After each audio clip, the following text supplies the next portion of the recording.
વિચારવું તો પડે ને સુરેશ. આ કઈ 2 બોટલ બ્લડ નથી આપવાનું, કિડની આપવાની છે.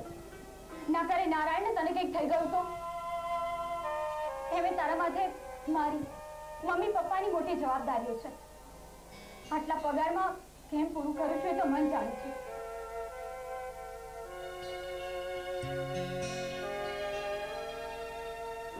ખીચડીને જ મિષ્ટાન સમજીને જમીએ છીએ ત્યારે માંડ મહિનો પૂરો થાય છે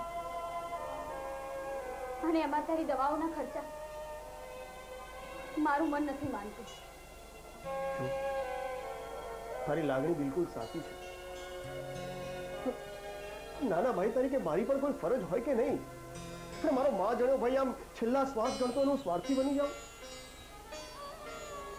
જો મેં ડોક્ટર સાથે વાત કરી છે. એમણે કહ્યું છે કે એક કિડની સાથે પણ માણસ સુખેથી જીવી શકે છે અને ઘણા બધા લોકો આવી રીતે જીવે છે. અને આમ પણ હું તો લાઇબ્રેરિયન છું. મારે ક્યાં કોઈ હાર્ડવર્ક કરવાનું હોય છે? અને જો મને મારી બધી જવાબદારીઓની ચિંતા છે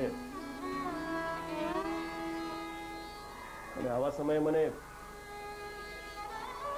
તારા આંસુઓની નહીં, તારી હિંમતની જરૂર છે. તું છે ને મારી સાથે?